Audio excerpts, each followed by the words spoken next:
जय जगन्नाथ मु सुधांशु सर तुम स्वागत करुच्ची आमर प्रिय एसएनई पाठशाला को आज क्लास आम कडाटा विषय पढ़ा।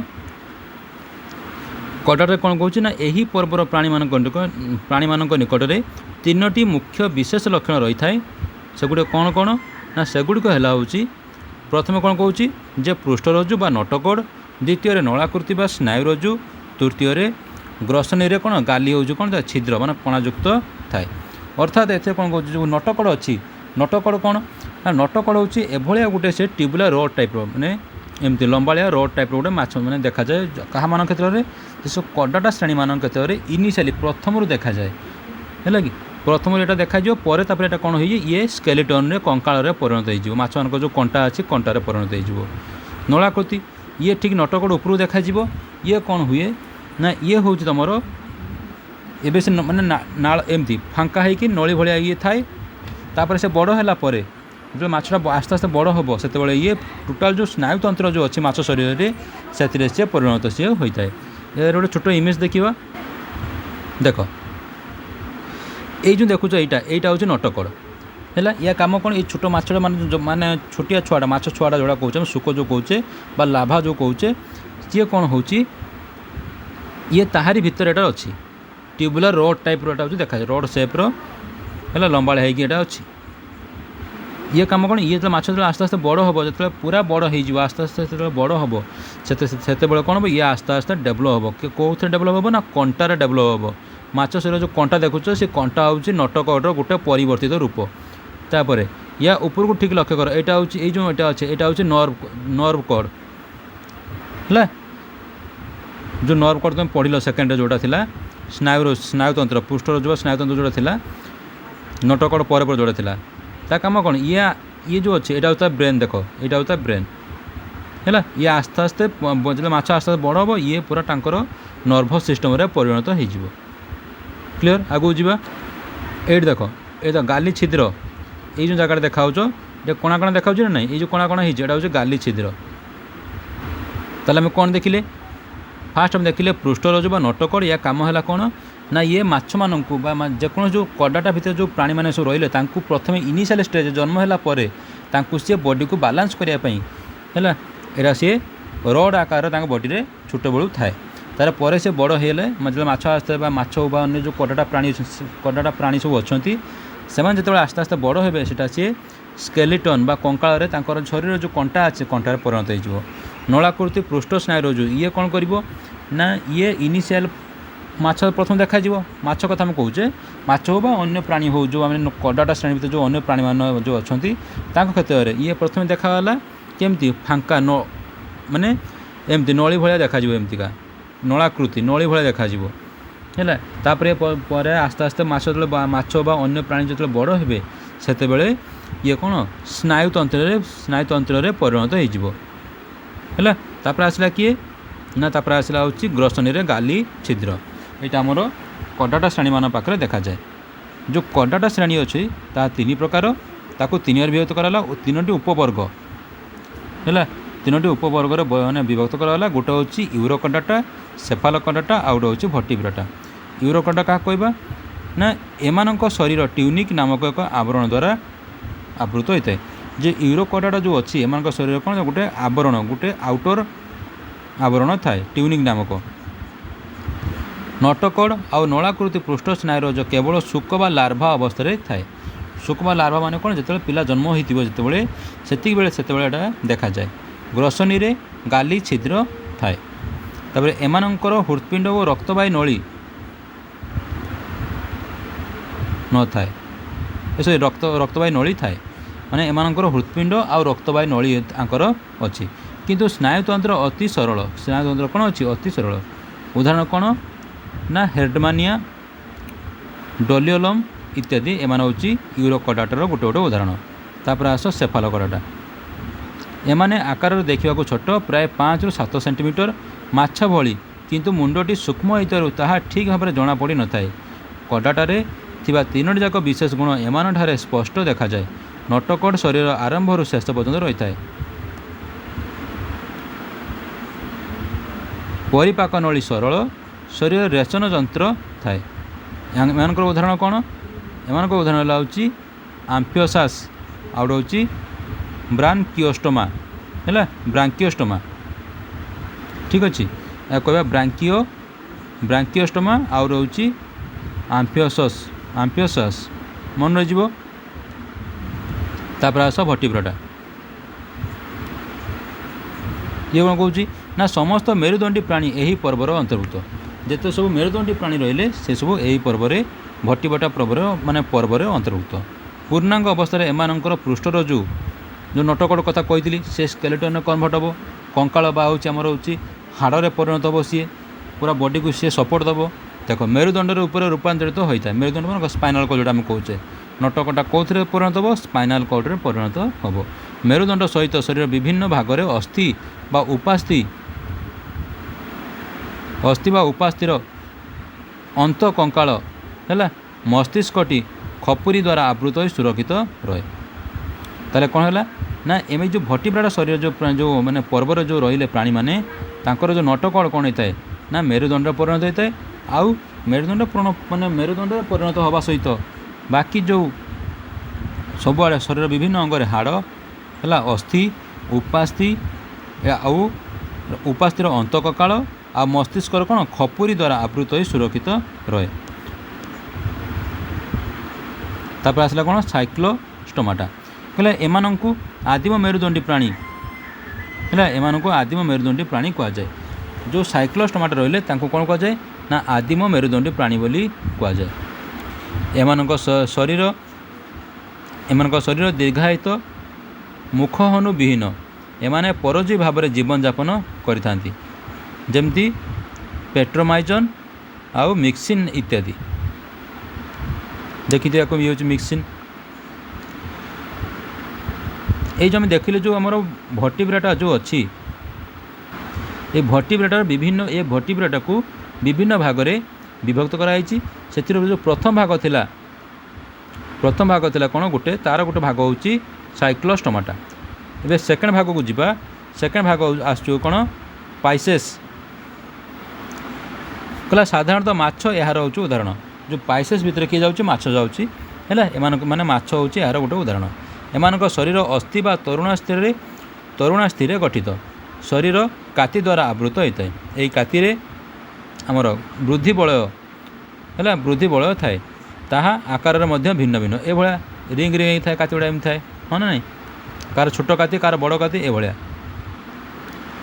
कहले एमानंकर पाचक नळीर शेष भाग में अवसारणी छिद्र थाए मन रख सब एमानक पाचक नळीर शेष भाग में कौन थाए अवसारणी छिद्र थाए मुखर हनु बा दांत जो जोटा जो माढ़ी कथा कहे दांतयुक्त होता है मैं दांत अच्छी एमाने गाली द्वारा श्वासक्रिया संपादन करता यथा शंकुच माछ टर्पेडा मगर माछ इत्यादि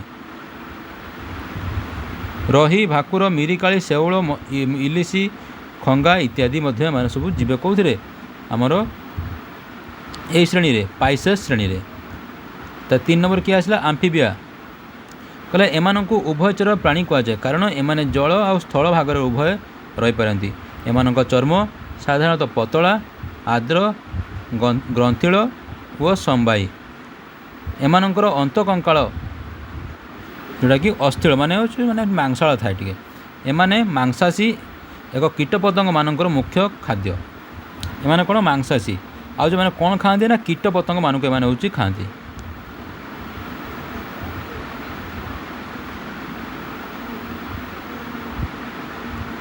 हो यही जातिर प्राणी मानकर खाइबा समय जीभटी मुख गहर बाहर को अलट भाव में गति कर शिकार को निक्षेप करता बेंग को देखी से जीभ बहुत दूर को से फिंगिदेव टाकिना जीभ बढ़े खाईदेव लार्भा अवस्था गाली पूर्णांग अवस्था फुसफुस द्वारा मैंने श्वासक्रिया करता बेले बेले एमानकर चर्म क्रियार श्वास माने चर्म क्रियार श्वास माने कौन श्वासक्रिया साहाय्य करे चर्म क्रिया केमती जिते बेंग माटी तले लुचिकी रहे शीत दिन जो बेंग माटी तले मैं लुचिकी रहे पोतिकी रहे से चर्म द्वारा से श्वासक्रिया करता है एमानकर शिरा और धमनी दे रक्त संचालन हुए हृत्पिंड 3 कोठरी युक्त ब्रुकक द्वारा रेचन कार्य संपादित हुए जमती पानी बेंग लुणी बेंग हाइला है सलमेंडर इत्यादि ହେଇଗଲା। ତାହେଲେ ଏମିତି ଯେଉଁ ଭର୍ଟିବ୍ରାଟା ଅଛି, ଭର୍ଟିବ୍ରାଟା 3 ଭାଗରେ ବିଭକ୍ତ କରାଯାଇଛି। ଗୋଟେ ହେଲା କ'ଣ ସାଇକ୍ଲୋଷ୍ଟୋମାଟା, ଯାହାକୁ ଆମେ କହିଲେ କ'ଣ ଏଇଟା ଆଦିମ ମେରୁଦଣ୍ଡୀ ପ୍ରାଣୀ। ତାପରେ ଆସିଲା ପାଇସିସ୍ ଯେଉଁଥିରେ ମାଛମାନେ ଗଲେ। ତାପରେ ଆସିଲା ଆମ୍ଫିବିଆ ଯେଉଁଥିରେ ବେଙ୍ଗ ଉଭୟଚର ସବୁ ଗଲେ। ତ 4 ନମ୍ବର ରହିଲା କିଏ ହେଉଛି ରେପ୍ଟିଲିଆ। ଏଇଟା ହେଉଛି ଭର୍ଟିବ୍ରାଟା ଭିତରେ ଯାଉଛି ହେଲା କି ରେପ୍ଟିଲିଆ। କହିଲେ ଏହି ଶ୍ରେଣୀରେ ପ୍ରାଣୀମାନଙ୍କୁ ସାଧାରଣତଃ ସରୀସୃପ କୁହାଯାଏ। ଏମାନଙ୍କ ମଧ୍ୟରୁ କଇଁଛ, କୁମ୍ଭୀର ଭଳି କେତେକ ସରୀସୃପ ଜଳରେ ବାସ କରୁଥିବା ବେଳେ ଏଣ୍ଡୁଅ, ଝିଟପିଟି, ସାପ ଆଦି ଅନ୍ୟ କେତେକ ସରୀସୃପ ସ୍ଥଳରେ ବାସ କରନ୍ତି। ଏମାନଙ୍କର ପାଦ 5 ଆଙ୍ଗୁଳି ବିଶିଷ୍ଟ। ଶରୀର ପଛପଟେ ଲାଞ୍ଜ ଥାଏ। ଚର୍ମ ଶୁଷ୍କ, ଗ୍ରନ୍ଥି ହେଲା ଶୁଷ୍କ ଓ ଗ୍ରନ୍ଥିବିହୀନ। ଏମାନଙ୍କ ଗ୍ରନ୍ଥି ନାହିଁ। ଅଧିକାଂଶ ସରୀସୃପ ମାଂସଭୋଜୀ ମାନେ ମାଂସାଶୀ, ଯେଉଁଟାକି ଅନ୍ୟ ଜୀବଜନ୍ତୁମାନେ ଖାଇଥାନ୍ତି। ଏମାନେ ଫୁସ୍ଫୁସ୍ ଦ୍ୱାରା ଶ୍ୱାସକ୍ରିୟା ସମ୍ପାଦନ କରନ୍ତି। ରେଚନ ବୃକକ୍ ଦ୍ୱାରା ହୋଇଥାଏ। ତାଙ୍କର ରେଚନ ପାଇଁ କ'ଣ ବୃକକ୍ ଥାଏ। ଯେମିତି ଏଣ୍ଡୁଅ, କଇଁଛ, କୁମ୍ଭୀର, ଝିଟପିଟି, ସାପ ଇତ୍ୟାଦି। ଇଏ ସବୁ ଆସିବ କେଉଁଥିରେ ରେପ୍ଟିଲିଆ। ତାପରେ ଆସ 5 ନମ୍ବର ଆସ ଏପ୍ସ। ଏଇଟା ସବୁ ଭର୍ଟିବ୍ରାଟା ଭିତରେ ଯାଉଛି। 5 ନମ୍ବର ଆସିଲା କିଏ ଏପ୍ସ। ଏମାନଙ୍କୁ ପକ୍ଷୀ ବା ବିହଙ୍ଗ କୁହାଯାଏ। ଏମାନଙ୍କ ମଧ୍ୟରେ କେତେକ ଉଡ଼ିପାରନ୍ତି ଓ ଅନ୍ୟ କେତେକ ଉଡ଼ିପାରନ୍ତି ନାହିଁ। ଏମାନଙ୍କ ଶରୀର ସାଧାରଣତଃ ଡଙ୍ଗା ପରି ତଥା ବିଭିନ୍ନ ରଙ୍ଗର ପର ଦ୍ୱାରା ଆବୃତ ହୋଇଥାଏ। ପକ୍ଷୀମାନଙ୍କର 2 ଯୋଡ଼ା ଗଡ଼ ମଧ୍ୟରୁ ଗୋଟିଏ ଯୋଡ଼ା ଗଡ଼ ହେଲା ଡେଣା ଭାବରେ ଉଡ଼ିବାରେ ଓ ଅନ୍ୟ ଯୋଡ଼ା ଗଡ଼ ଚାଲିବାରେ ବ୍ୟବହୃତ ହୁଏ। ତେଣୁ ମନେ ରଖିବ ଯେଉଁ ଡେଣା ଅଛି, ଡେଣା ହେଉଛି ପକ୍ଷୀମାନଙ୍କର ଗୋଡ଼ ହେଲା। ତେଣୁ ପକ୍ଷୀର କେତେଟା ଗୋଡ଼ ଅଛି ନା 2 ଯୋଡ଼ା ଗୋଡ଼ ଅଛି। ଗୋଟେ ଯୋଡ଼ା ଗୋଡ଼ ଚାଲିବାରେ ସାହାଯ୍ୟ କରେ, ଆଉ ଗୋଟେ ଯୋଡ଼ା ଗୋଡ଼ ଆମର କ'ଣ ଉଡ଼ିବାରେ ସାହାଯ୍ୟ କରେ।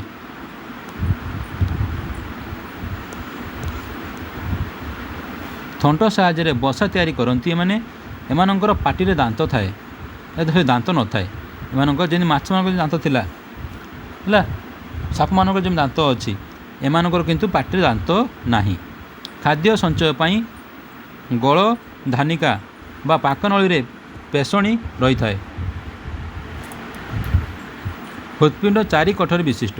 ତେଣୁ ଏମାନଙ୍କୁ ଯଦି ଆମେ କହୁଛୁ ନା ମୁଣା, ଯେଉଁ କୁକୁଡ଼ା ଦେଖିଥିବ, କୁକୁଡ଼ା ଖାଦ୍ୟ କେମିତି ତାଙ୍କ ଠିକ୍ ତା ବେକ ତଳକୁ ଗୋଟେ ଏମିତି, ଏଇଟା ତ ଥଣ୍ଟ ଅଛି, ଏମିତି ଆସିଲା, ଏମିତି ମୁଣା ଭଳିଆ ଥିବ, ଏଇଟା ଏମିତି ଆସିଲା, ଏଇଠି ଗୋଟେ ମୁଣା ଭଳିଆ ଏମିତି ଓହଳି ପଡ଼ିଥିବ। ଏଇଠି ଖାଦ୍ୟ ସବୁ ଷ୍ଟୋର୍ ହେଇକି ଥାଏ, ତାଙ୍କୁ କହନ୍ତି ମୁଣା। ଶେଷ କହୁଛି ଯେ ଖାଦ୍ୟ ସଞ୍ଚୟ ପାଇଁ ଗଳଧାନିକା ଓ ପାକନଳୀରେ ପେଷଣି ରହିଥାଏ। ହୃତ୍ପିଣ୍ଡ 4 କଠୋରୀ ବିଶିଷ୍ଟ। ଏମାନଙ୍କ ମୂଳରେ ୟୁରିକ୍ ଅମ୍ଳ, ଏଇଟା ଇମ୍ପୋର୍ଟାଣ୍ଟ ମନେ ରଖିବ। ଏମାନଙ୍କ ମୂଳରେ କ'ଣ ଥାଏ ୟୁରିକ୍ ଅମ୍ଳ ଥାଏ। ଯେମିତି କୁକୁଡ଼ା, କାଉ, ପାରା ଏମାନେ ସବୁ ହେଲା କି ଏଇ ଜାଗାରେ ଦେଖିଥିବ, ଏଇ ଜାଗାରେ ତାଙ୍କର ମାଂସ ମାନେ ଯାହା ଖାଇବେ ସବୁ ଏଇଠି ସବୁ ଓଳି ପଡ଼ିଥିବ ବେଶୀ। ତାପରେ ଆସିଲା 6 ନମ୍ବର ଆସିଲା ମାମାଲିଆ। ଏମାନେ ସ୍ତନ୍ୟପାୟୀ ପ୍ରାଣୀ। ମସ୍ତିଷ୍କ ଓ ଜ୍ଞାନେନ୍ଦ୍ରିୟ ଉନ୍ନତ। ଶରୀର ଲୋମଯୁକ୍ତ। କେତେକ ଆଦି ସ୍ତନ୍ୟପାୟୀ ଉଦାହରଣ ପ୍ଲାଟିପସ୍ ଅଣ୍ଡା ମଧ୍ୟ ଦିଅନ୍ତି। ମନେ ରଖିବ କେଉଁ ସ୍ତନ୍ୟପାୟୀ ପ୍ରାଣୀ ଅଣ୍ଡା ଦିଏ, ସେ ତା'ର ଉଦାହରଣ କିଏ, ସିଏ ହେଉଛି ପ୍ଲାଟିପସ୍। ପ୍ଲାଟିପସ୍ ଗୋଟେ ସ୍ତନ୍ୟପାୟୀ ପ୍ରାଣୀ ଯିଏକି ଅଣ୍ଡା ଦିଏ। ମାତ୍ର ଅନ୍ୟମାନେ ଛୁଆ ଜନ୍ମ କରିଥାନ୍ତି। ଶ୍ୱାସକ୍ରିୟା, ରକ୍ତ ସଞ୍ଚାଳନ, ରେଚନତନ୍ତ୍ର ବେଶ୍ ଉନ୍ନତ ଧରଣର ହୋଇଥାଏ। ଉଦାହରଣ କିଏ, କଙ୍ଗାରୁ, ଗାଈ, ମଇଁଷି, ଛେଳି, ମେଣ୍ଢା, କୁକୁର, ଗଧ, ହାତୀ, ଘୋଡ଼ା, ଭାଲୁ ହେଲା, ହରିଣ, ମନୁଷ୍ୟ, ଆମେମାନେ ମଧ୍ୟ ମାମାଲିଆରେ ଯିବା। ହେଇଗଲା।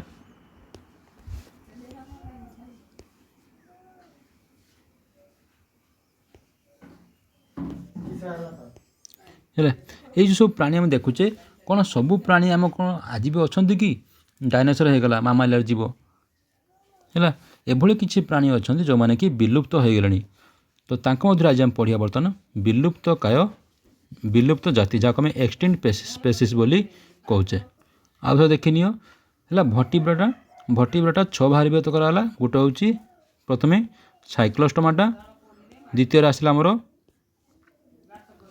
ପାଇସେସ୍, ତୃତୀୟରେ ଆସିଲା ଆମ୍ଫିବିଆ, ଚତୁର୍ଥରେ ଆସିଲା ଆମର ରେପ୍ଟିଲିଆ, ପଞ୍ଚମରେ ଆସିଲା ଏପ୍ସ ଯେଉଁଟା ପକ୍ଷୀମାନଙ୍କୁ ହେଲା, ଷଷ୍ଠରେ ଆସିଲା ମାମାଲିଆ, ଆମର ଯେଉଁ ବିଭିନ୍ନ ସ୍ତନ୍ୟପାୟୀ ପ୍ରାଣୀ। ତାପରେ ଆମେ ଦେଖିବା ବିଲୁପ୍ତ ଜାତି। ଅର୍ଥାତ୍ ଏଭଳି କିଛି ପ୍ରାଣୀ ଅଛନ୍ତି एभली किसी उद्भिद अच्छा जो मैंने विलुप्त हो जाइछन्ति कहला एही जीव माने अन्यून्य 50 वर्ष है अदृश्य हो जाइछन्ति एमाने पृथ्वीर पृष्ठरू पृथ्वी पृष्ठर अपसरी गले बोली विचार करा जाउछि। भारतर चिताबाघ है टास्मानियन ओल्फ पहाड़ी छेली मेरु अंचल बाघ इत्यादि यार अंतर्भुक्त माने मेरु अंचल जो धला बाघ देखा जाए एबे सब आस्ते आस्ते कमिया को लगिलानी माने तांको वंश विलुप्त होगा को लगिलानी। ता छड़ा भारत महासागर मॉरिशस द्वीप में देखा जाउथुवा पक्षी डड है निकट अतीत लोप पाई जाइछि सेहीपरि देख ये हूँ डड पक्षी है ये चिताबाघ ठीक अच्छे एमान सब आस्ते आस्ते लोप पाइबा को लगिलानी। ये लमस हाथी ये भी आस्ते आस्ते लोप पाइबा लगिलानी या देखा मिलूनी आस्ते आस्ते ठीक अच्छे। तो सेहीपरि विराट वक्रदंत युक्त लमस हाथी बा जाक आम मामथ बोली कहूचे परी बहु जीव विलुप्त हो जाइछन्ति। तापर आस लुप्त प्राय जाति कहला एही जीव मानक संख्या अति मात्रा रे कमी गलानी माने एमाने अछन्ति किंतु अति मात्रा रे कमी गलानी। एठी कोन ए माने विलुप्त हो जाइछन्ति लुप्त प्राय माने एमाने कमिबाकू लागिलानी। कहला निकट भविष्यत रे एमाने विलुप्त हेबार आशंका सृष्टि होउछि। बृहत्काय गंडा 2 सिंह विशिष्ट गंडा है पाताल गरुड़ गछ कमंडल गछ 1 सिंह विशिष्ट गंडा ग्रेट इंडियन बुस्टार्ड इत्यादि यार अंतर्भुक्त माने ये जो सब देखुच जहाँ ये पांडा सब ये पांडा मध्य विलुप्त होगा लगिलानी। पांडा है इंडियन बुस्टार्ड आमर जो यहाँ 1 सिंगी गंडा एगुड़ा सब आस्ते आस्ते विलुप्त होगा लगिलानी कारण एमानंकर संख्या कमिया को लगी। यार कारण भी विभिन्न प्रकार अच्छी। एक तो जंगल क्षय जलवायुर परिवर्तन द्वितीय शिकार आम गंडार सिंगटा हूँ बहुत मूल्यवान आम माने शिकार करुचे मारी दौचे मनीष निजर स्वार्थपाई पशुपक्षी मानू शिकार करुचे जहाँफल आज तक संख्या लोप पाइबा को बसिलानी। देख कहला यह केवल भारतर आसाम स्थित काजीरंगा जातीय उद्यान में देखा जाए ये जो 1 सिंगी गंडा। तापर आसला असुरक्षित जाति कौच यही जीव माने शिकार और व्यवहार अति मात्रा हेउथिबारु माने जो ये जो जीव माने असुरक्षित जाति भितर जो जीव मान सब अच्छा एमानकर शिकार अति मात्रा होउछि कहला यही जीव मानकर शिकार और व्यवहार अति मात्रा हेउथिबारु एवं एमानकर संरक्षण पाई कौनसी विशेष पदक्षेप निया जाउ नथिबारु एही जाति मानकु असुरक्षित बा भेद्य जाति बोली कहा जाउछि। एही जाति माने भविष्यत में विलुप्त होवार आशंका सृष्टि होइछि। अनेक प्रकार औषधीय गुल्म सरीसृप तृणभोजी प्राणी यार अंतर्भुक्त जमती हरिण कथा कहवा लोक मैंने हरिण को माने निजर चाहिदा चमड़ा मांस मारुंट मयूर हरिण मयूर है एड़ा सब कौन आस्ते आस्ते विलुप्त भाव को बसला असुरक्षित जाति जाऊँच। आमर लोकाल जो हाथी एबे भी हाथी भी असुरक्षित है हाथी बाघ एड़ा सब मनीष निज स्वार्थपाई हूँ शिकार करुच्ची। अच्छा ये जो कमंडल गछ देखो ये हूँ विलुप्त प्राय जाति जाऊँचे कि ये कौन जाऊँगी ये हूँ विलुप्त प्राय जाति ये कौन करे ये जो फांका देखा ना ये जो यहाँ या द्वारा माछी पशिज पशिगला बाट बंद करदेव। देख कमंडल गछ एक मांसाहारी गछ यार पत्र अग्रभाग विशेष भाव में तैयारी जेकोसी पतंग चित्र देखा जाता मुणा भितर पशिगले मुणार घोड़णी बंद हो जाए ये मुणार घोड़णीटा कौन हो बंद हो जमी देख ये बंद होती खोला थिला ये कौन है बंद होगा है यहाँ जाऊँ क्या भितर यहाँ हूँ विलुप्त प्राय यहाँ विलुप्त प्राय जाति भितर ये जाऊँ कमंडल गछ होगा असुरक्षित जाति गला एवं आस दुर्लभ जाति कहला यही जातिर खूब कम संख्यक जीव पृथ्वी पृष्ठ में केतक निर्दिष्ट स्थान में ही रही एमानकर संख्या वृद्धि अति मंथर गति हेउथिबारु एमानकर संरक्षण पाई विशेष प्रकार पदक्षेप दरकार।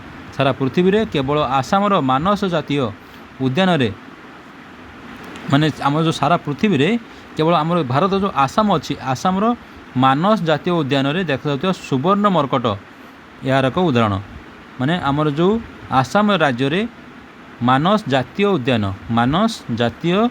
रे କ'ଣ ଦେଖାଯାଉଛି ନା ସୁବର୍ଣ୍ଣ ମର୍କଟ ନାମକ ଗୋଟେ ପ୍ରାଣୀ ଦେଖାଯାଏ। ଏହା ହେଉଛି ଏଇଟା ହେଉଛି ଦୁର୍ଲଭ ଜାତି। ଏହାର ସଂରକ୍ଷଣ ନିହାତି ଆବଶ୍ୟକ।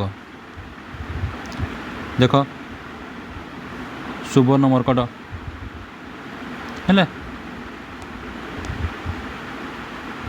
ତାପରେ ଆସିଲା କମ୍ ଜଣାଥିବା ଜାତି।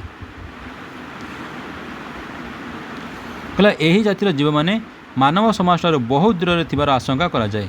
ଗଭୀର ସମୁଦ୍ରରେ ଏବଂ ମଣିଷ ଅପହଞ୍ଚ ଦ୍ୱୀପଗୁଡ଼ିକରେ ଥିବା ଜୀବଜନ୍ତୁ ଓ ବୃକ୍ଷରାଜି ଏହାର ଅନ୍ତର୍ଭୁକ୍ତ। ମାନେ ମଣିଷ କ'ଣ ସମସ୍ତଙ୍କୁ ଜାଣିଛି କି? ମଣିଷ କ'ଣ ସବୁ ଜୀବଜନ୍ତୁଙ୍କୁ ଜାଣିଛି କି? ମଣିଷ କ'ଣ ସବୁ ଉଦ୍ଭିଦକୁ ଜାଣିଛି କି?